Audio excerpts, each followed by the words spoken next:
मूकं करोति वाचालं पङ्गुं लङ्घयते गिरिं यत्कृपात्तमहं वन्दे परमानन्दमाधवम्।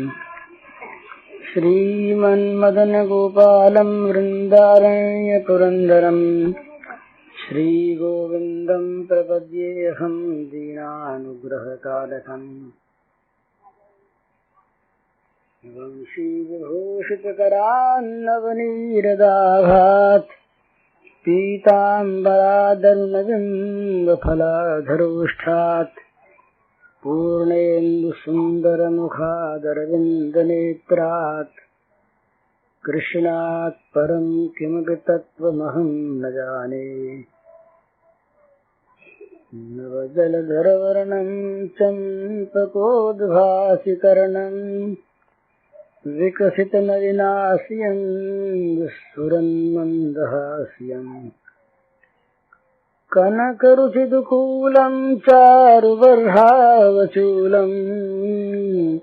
कमपि निखिलसारं नौमि गोपीकुमारम्। तो इसके बाद अब वो कथा कहने लगे तो बोले, भाई देखो,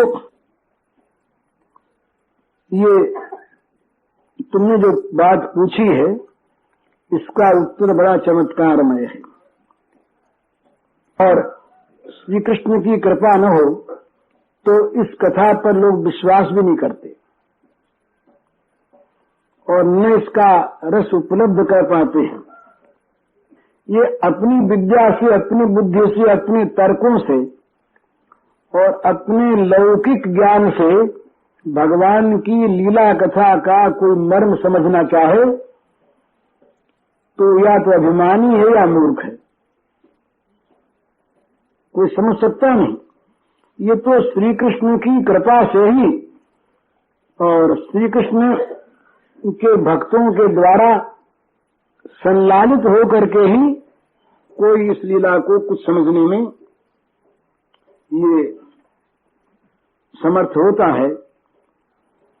यहाँ उसी श्लोक को फिर लिखा टीकाकारिदम तेना तपस्काय ना भक्ताय कदाचन मुझाशु सोए वाच्यम नचमाम योग सोयती। भगवान ने कहा कि जो सुनना न चाहे, जो तपस्वी न हो, जो भक्त न हो और जो भगवान में दोष देखे उसको ये बात मत सुनाना। तो श्री कृष्ण की जब कृपा होती है तो भी ये बात सुनने को प्राप्त होती है।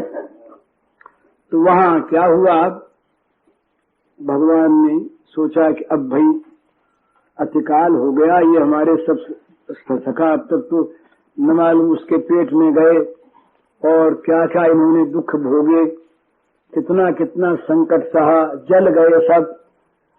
अब इनको कुछ खाने पीने को मिल जाए, जरा आनंद लेंगे, खेलें तो ठीक हो। तो शरत पूर्णिमानीय भगवान ब्रवीत, अब उनको ले आए यमुना जी के किनारे। सखा संग बच्छा लिए पहुंचे जमुना कूल, देखत बन शोभा गणी खेलत तन मन फूल। यमुना पुरन की शोभा अपने सखाओं को दिखाते बोले, देखो नहीं कैसा बढ़िया फूल खिला है, और देखो ना ये यमुना का तट कितना मनोरम है, और यहाँ पर तो सारी खेलने की चीजें हमारी मौजूद है। और देखो ना यहाँ अब भगवान जो है औतिरम्यम पुलिनम वयस्याः स्वकेलि संपन्न मृदुलां सवालुकम स्फुटस्वरो गंधृतालि पत्रिक ध्वनि प्रतिध्वानल सद्दुर्माकुलम। अब ये कहने लगे उनसे कि देखो भाई, ये पुलिन भूमि जो है ये बड़ी भारी अत्यंत रमणीय हो गई है, और जितने भी ये सुंदर सुंदर सामग्रियां आवश्यक होती हैं भोजन के समय, स्थान कैसा हो, आसन कैसा हो, वहाँ का वातावरण कैसा हो, ये सब तुम देखो यहाँ पर कैसा है। तो वर्णन करने लगे भगवान। बोले भाई तुम देखो खेलने की और खाने की तमाम वस्तुएं भी और आयोजन भी और वातावरण भी, भूमि भी, हवा भी और यहाँ के आसपास के जीव जंतु भी बड़ा सुंदर। ये देखो, ये बालू देखो, ये मानो ऐसा है कि ये कपूर के समान जो सुंदर ये उजली उजली बालू, ये तो मानो यहाँ पर चादर बिछी है बड़ी कोमल, बिछौना बिछ गया। और ये देखो, ये जो आसपास जो ये भरे पूरे निर्मल जल के सरोवर हैं और इन पर, इनके वक्षस्थल पर, इनके हृदयों पर जो कमल खिल रहे हैं, इससे मालूम होता है कि सब हंस रहे हैं, ये सरोवर सब हंस रहे हैं। ये कमलों का खिलना मानो इनका हंसना है। और फिर देखो ये गा भी रहे हैं, इन सरोवरों में से गान ध्वनि निकल रही है। ये खिले हुए जो पुष्प हैं सरोवरों में, उनके परिमल से जो सुगंधित वायु है उसका स्पर्श पा करके ये ढेर के ढेर राशि राशि तमाम भ्रमर पंक्तियां ये यहाँ पर खींच खींच कर आ रही हैं और गुंजन कर रही हैं। ये जो भ्रमरों का गुंजार है, ये इन सरोवरों की स्वर लहरी ही तो है। बड़ा सुंदर इनका गान हो रहा है। और देखो और गान है कि जलाशय के, इन सरोवरों के सुंदर सुगंधित जल से जो खिंच खिंच कर अगणित ये पक्षियों का दल, ये पक्षी समूह जो यहाँ पर ये बड़े मधुर कंठ से जो कूजन कर रहे हैं, सब का सब पक्षी बोल रहे हैं, ये भी जिनका संगीत ही है। और फिर देखो ये नए नए सब वृक्ष, बेल, इनमें नए नए सब के पत्ते निकले हुए हैं, नए नए विविध रंगों के फूल लगे हैं, नए नए फल हैं। तो ये श्रेणीबद्ध ये वृक्षों की पंक्तियां ये भ्रमरों के द्वारा गुंजार करके और पक्षियों के कलरव से ये मानो हम लोगों को बुला रही। तुम लोग यहाँ बैठो, तो यहाँ बैठ करके मतलब घर पर आए वो अतिथियों का स्वागत किया जाता है ना, तो ये मानो हमारा स्वागत कर रहे हैं। सबके सब बन के सारे उपकरण हमारे स्वागत में लगे हैं।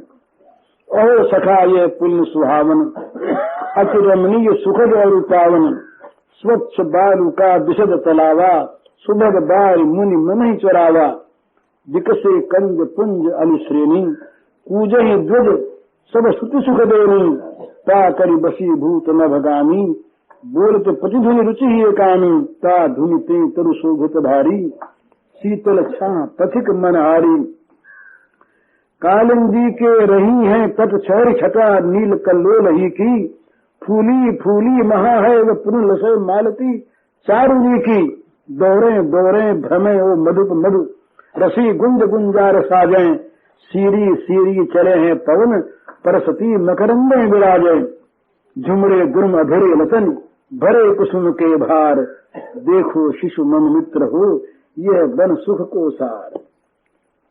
इस प्रकार भगवान ने मध्याह्न भोजन की एक भूमिका बनाई। कहना है ना उनको, मैंने यहाँ राजभोग के सारे साधन इस यमुना तट पर सब के सब उपलब्ध हैं। यमुना का तट, सरोवर का निर्मल सुगंधित शीतल जल, ये किनारे पर लगे हुए तमाम वृक्षों की शीतल छाया।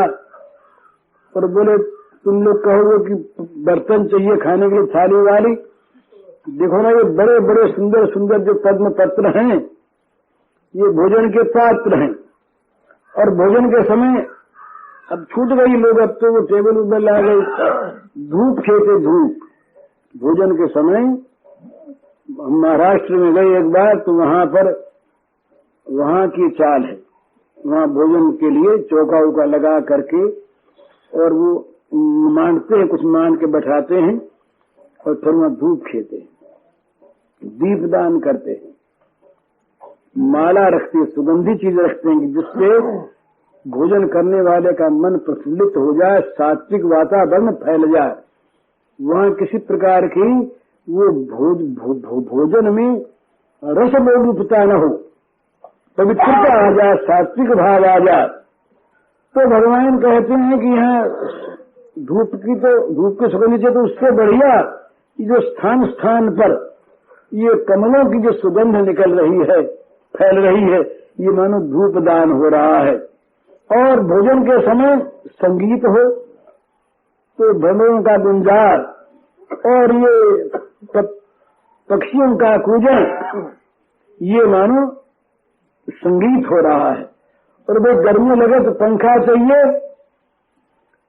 तो स्वयं ये जो पवन देवता हैं, ये शीतल मंद सुगंध हो करके आज ये मानो पंखा चल रही है। तो सारी चीजें स्फुरस्वरोगंधेति भोजनापेक्षम धूपवत् सौगंध्यम तथा गीत निज भ्रमराज ध्वनि विलासो भोजन पात्रम च पद्म पत्रादिकम सुभाषित शीतला जलम च शरत्ताप निवारणार्थ घन वृक्ष छाया चेतु सुख भोजन सामग्री दर्शिता। सब के सब यहाँ पर साधन सामग्री मौजूद है।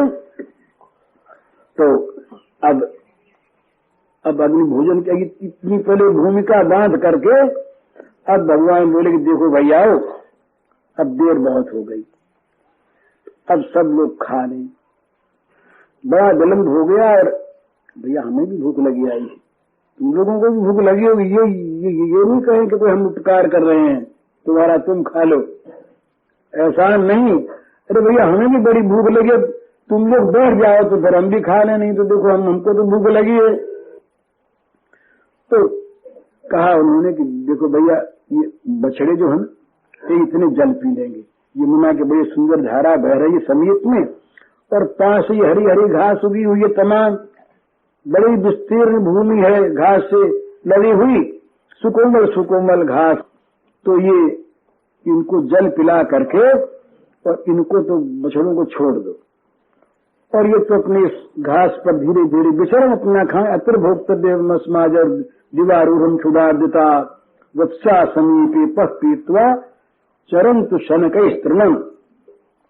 भगवान ने कहा कि ये तो धीरे धीरे अपना चलते रहें और पानी पिला के इनको छोड़ दो। अहो सखा मिली सब मिली यही ठामा भोजन करो बैठ सुख धामा भई बड़ी देर काल चले गये क्षुधा तृषा बाधित सब भयु बछड़न प्यास नीर सुठी नीको निकट चाही तन भावत जी को। अब वो श्री कृष्ण की इच्छा, गो बालकों की इच्छा, उनकी इच्छा उनकी इच्छा, मिली हुई इच्छा है, अपनी इच्छा अलग रही नहीं है, कोई नहीं। और अतिकाल तो हो ही चुका, तो सबने कहा भैया ठीक, तुमने तो अच्छी बात, हम तो कह रहे थे कि भोजन करो, तुमने कह दिया, तुम बड़े अच्छे हो भैया, तो अब जल्दी करें। तो सब उठे, हियो करके बछड़ों को पुकारा। तो असंख्य गोवत्स सारे के सारे इकट्ठे हुए, उनको तो यमुना की धारा की तरफ ले गए, हाँक दिया। वो पंक्ति करके सब के सब लाइन बांध कर और जल पीने लगे सब। अब ऐसा मालूम हुआ कि मानो ये यमुना जी जो हैं ये गंगा जी की धारा से मिल गई। सारे सफेद सफेद बछड़े तमाम ये श्वेत उज्ज्वल धारा से लगे, बड़ा सुंदर। अब फिर उनको पानी वानी भी पिला करके सामने बड़ी सुंदर घास रही, वहां उनको सबको ला करके खड़े कर दिया और कह दिया तुम लोग घास चढ़ो। अब देखा कि अब ये घास चढ़ने लगे, स्वस्थ हो गए, तो बच्चे सब आए और अपनी अपनी छींकों को लगे खोलने। तथेति पायित्वारभा वत्सानाउद्ध शादवले मुक्त्वा शिक्यानि बुभुजु समम भगवता मुरा सखन प्याय बछरन को मीरा हरित सुभग तृण जमुना तीरा तहाँ चरण बछड़ा जब लागे तब सब मिली भोजन अनुरागे। अब ये सब भोजन के लिए बैठे। अब महाराज यहाँ भोजन की बात तो बड़ी विलक्षण है। ये मंडल बनेंगे, बीच में तो बैठा दिया श्याम सुंदर और घेरा डाल, बड़ा लंबा चौड़ा मैदान का घेरा डाल करके, फिर दूसरा घेरा, तीसरा घेरा, चौथा घेरा। तो जितनी वो आगे आगे घेरा हो उतना घेरा बड़ा हो, छोटा घेरा फिर उससे बड़ा घेरा, फिर उससे बड़ा घेरा, उससे बड़ा घेरा। इस प्रकार असंख्य शिशु। अब गिनती हो रही है आज तो कलेवा होगा ना, तो जो रोज नहीं आते थे बिठा जाने वो भी सब आ गए। और अपनी अपनी सब मायों ने कह दिया उनसे कि आज भैया जाओ, आज मौज होगी वहां पर। बाबा के यहाँ तो सबको खाने को ऐसा अवसर मिलता नहीं, अरे मैया का डर लगता है ना। और आज तो कन्हैया दारू भी नहीं जो डांटेगा, अकेला कन्हैया है तो सब लोग चले जाओ। तो महाराज ये तो बच्चों से कहा, बोले एक काम करो, अलग अलग कपड़े वाले अलग अलग घेरा लगाओ, लाल कपड़े वाले अलग और हरे वाले अलग और पीले वाले अलग, श्याम वाले अलग, इस प्रकार से घेरा लगा। तो वो अब उन लोगों ने देखा महात्माओं ने, तो वो कहते हैं कि मंडलाकार बैठे और मानो ये कमल पत्रों की राशि इकट्ठी हो गई हो। तो पहली जो पंक्ति रही तो पीले कपड़े वालों की थी, पीत वर्ण की होगी सारी की सारी, दूसरी लाल वर्ण की, तीसरी श्याम वर्ण की, चौथी हरे रंग की। ये कहते हैं कि सरस्वती जी देख देख कर बोल रही थी, पर बीच बीच में देख देख के अकचका जाती, वो मोहित हो जाती, सौंदर्य को देख करके तो बोलते बोलते हट जाती। और ये देखने वाले जो लोग थे इनको भी प्रेम आ जाता, तो ये पूरा वर्णन नहीं कर पाते। तो इस प्रकार पंक्तियां लग गई। लेकिन एक बड़ा आश्चर्य हुआ वहां पर। वो आश्चर्य ये हुआ कि सबने देखा कि ये कन्हैया तो हमारे और मुंह के बैठा है। प्रत्येक बच्चे को दिखाई दिया कि ये हम ही को देख रहा है। अब वो घेरे बहुत से, और घेरों की किसको याद रहे, वो तो श्याम सुंदर को देखें, बस श्याम सुंदर उनको देखें। यही तो बड़ी ऊंची साधन की चीज है। कहीं रहें, किसी जगह रहें, दूर रहें, नजदीक रहें, आंखों के सामने सामने श्याम सुंदर खेलता रहे, दूसरी चीज दिखे नहीं। तुम हमें देखा करो, हम तुम्हें देखा करें। वो श्याम सुंदर को देखें, श्याम सुंदर उनको देखें। और ऐसा जब हो जाता है तब श्याम सुंदर ये नजदीक ही रहते हैं। फिर दूर मानने वालों के लिए दूर हैं। जब वो बच्चे देखे हमारे तो सामने बैठे हैं, तो उनके सामने ही बैठे। और ये कोई भ्रांत अनुभूति नहीं है भला, ये कोई माया से ऐसा दिखाई दिया भगवान ने, सो नहीं, सचमुच वो प्रत्येक बच्चे के सामने बैठ गए। ऐसी बात नहीं कि ये केवल भ्रांति हो, केवल वहम हो गया हो कि हमारे सामने बैठा है, या भगवान ने आंखें ऐसी फेर दी, सो नहीं। साक्षात भगवान स्वयं ऐसे बनकर के बैठ गए और वो अपने असंख्य गोप शिशुओं को, मित्रों को, सखाओं को और अमृत भरी दृष्टि से देखने लगे। सबको एक एक को देख रहे हैं, असंख्य सखाओं से घिरे हुए भगवान। इस प्रकार कृष्णचंद्र कृष्णस्य विश्वपुरराजमंडलैः रभ्यानना फुलदृशु बजार्धका सहोपविष्टा विपिने विरेजु छदायाम भूर्व कर्णिकाया। बैठे जो बीच कृपार सुंदर सखा चहु दिश भ्राजही, जिम कमल मध्य सुकर्णिका शुभ पत्र चहु दिश छाजही। मंडल करी बैठे ब्रजबाल, मध्य बने तह मोहन लाल, सोहत सब तय सन्मुख ऐसे, कमल के बीच कर्णिका जैसे, चम जैसी बाल मंडली बैसी, नखत विशाखा होती है जैसी, तीन मज श्याम सुबह सोहत यूं, राका निश राकेश लसे जो, जम तम दिश मुक्ता मणि रची, मध गोपाल मरकत मन खची, रबिजा कर मुद्रिका दिखाई, ये जग मगत जराई। अब ठीक है तो खोल ली, अब सबके लिए बर्तन चाहिए ना, भोजन पात्र।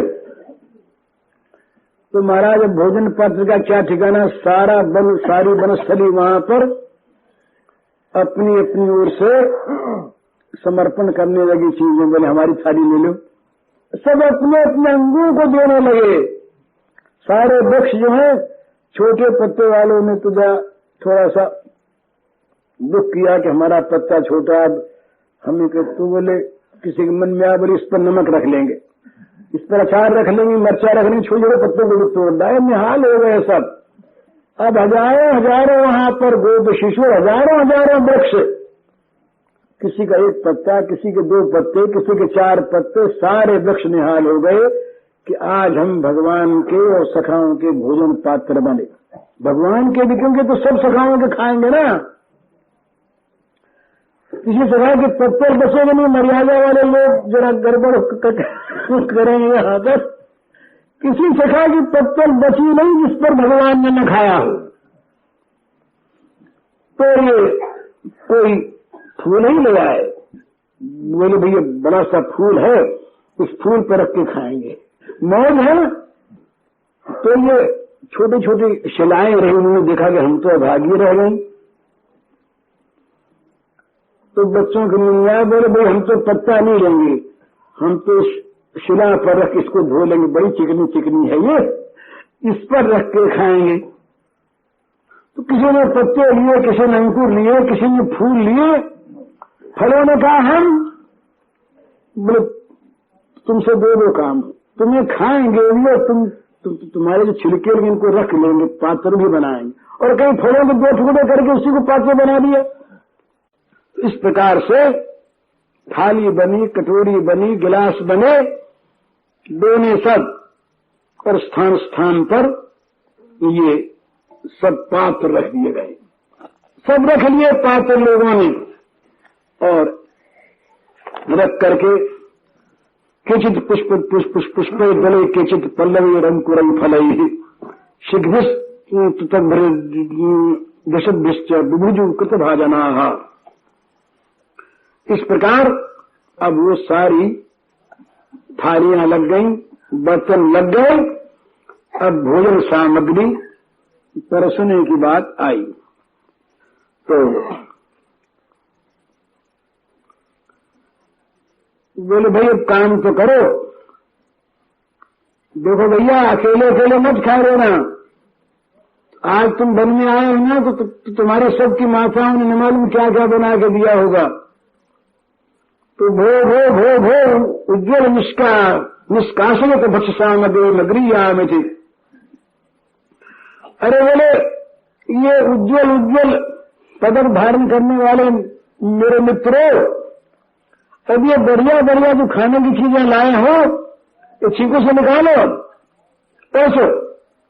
बस अमृत भरा आदेश भगवान के, और जहां पर प्रेम होता है वहां तो मधुर अमृत ही मिलता है।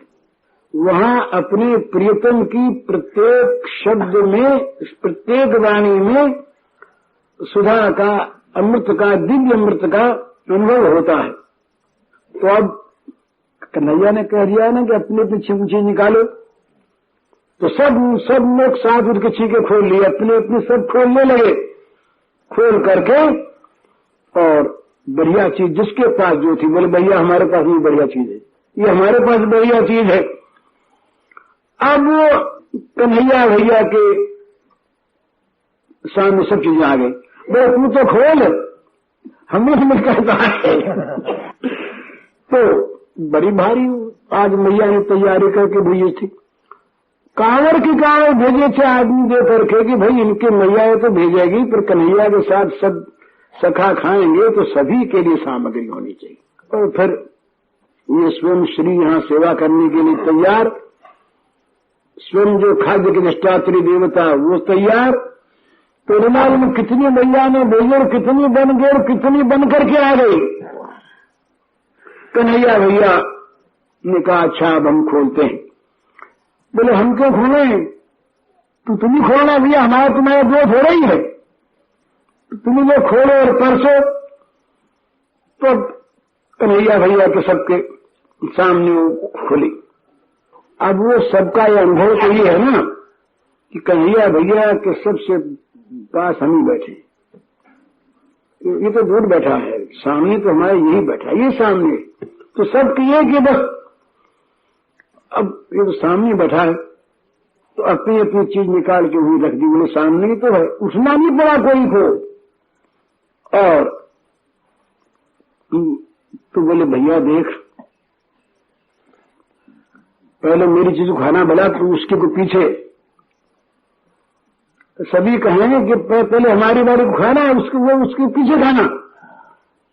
तो कन्हैया ने कहा मैं तेरे सामने तो बैठा हूं ना, मैं तो पहले तेरी खाऊंगा। सभी को ऐसा कहे। अब महाराज भोजन प्रारंभ हुआ और उसमें बड़े सुंदर सुंदर ये कौतुक खेल होने लगे। अब इनको भोजन करने दीजिए आज। हरिओम।